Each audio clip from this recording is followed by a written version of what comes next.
Hello, I'm Ninh Li Fu. New developments this hour in the worsening Ukraine crisis after Russian President Vladimir Putin announced a military operation in the eastern Donbas region.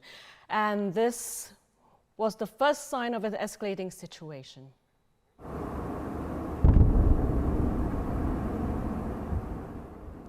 Reporters in the capital Kyiv hearing the first explosions shortly after 5 in the morning, just a few hours ago.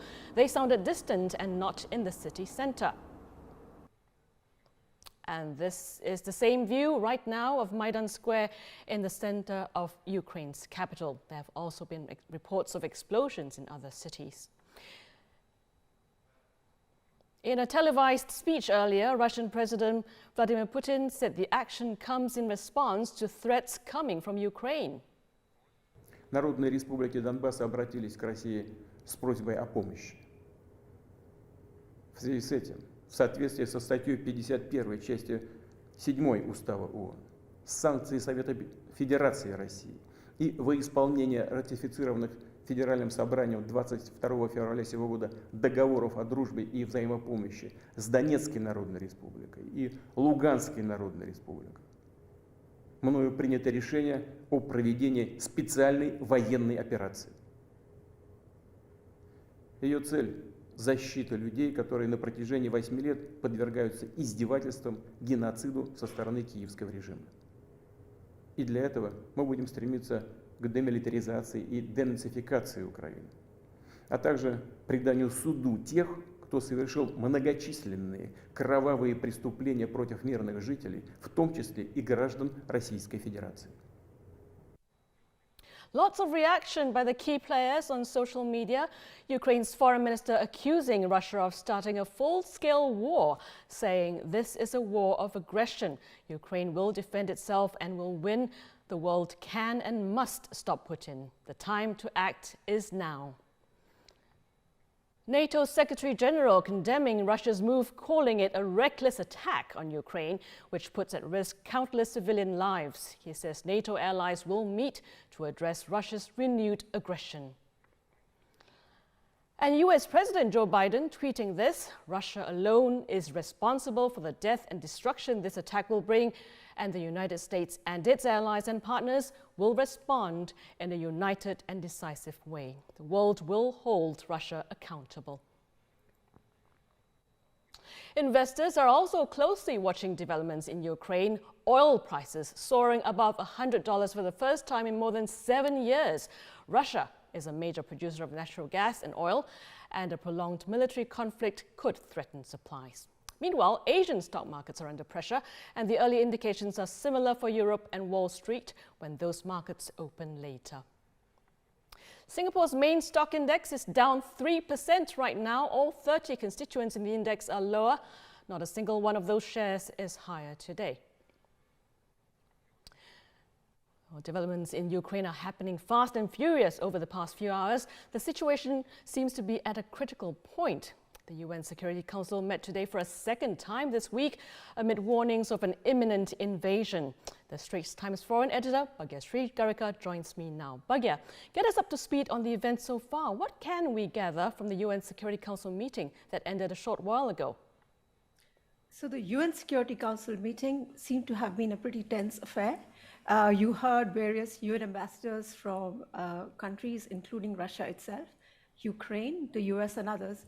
And basically it was a situation where live in that meeting, we heard the Ukraine ambassador tell Russian ambassador that you've declared a war on our country.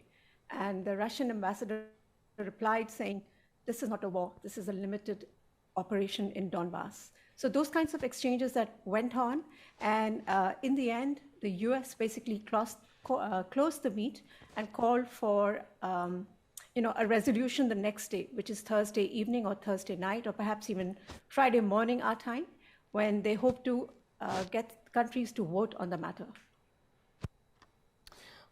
Reports are saying that President Putin has authorized a special operation to demilitarize Ukraine's Donbas. What do you make of this move? Is it a final pretext for a full-scale attack? I think a full-scale attack is more or less already underway. I mean, you are hearing, and you quoted them yourself, reports of shelling going on. There's reports of missiles being fired.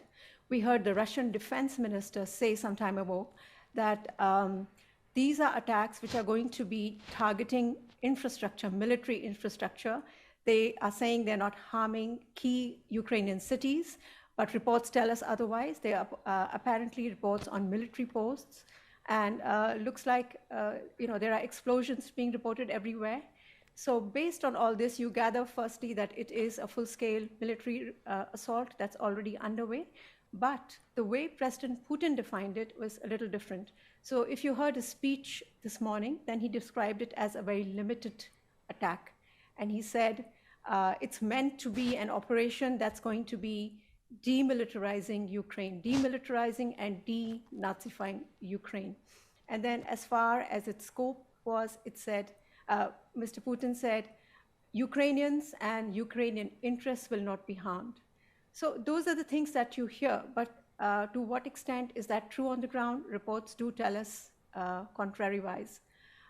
The other thing, and this also came from Mr. Putin's speech, is Russia making clear to other countries that it will not tolerate meddling from them, and that if others were to do that, then the Russian response would be something that, that they have never encountered in their histories. So a lot of people who are analysts who are trying to decode what Mr. Putin said are saying that this is something like a nuclear threat. So, and on the other hand, you also see military analysts saying that perhaps Mr. Putin is not in the right frame of mind, and that these speeches that he made today could have been recorded earlier. This is all pre-planned and it's being unfurled. So those are the kind of things, a lot to look at, and I think action from ground is what we will have to watch and to understand what Mr. Putin really means. All right, thank you very much, Bhagya.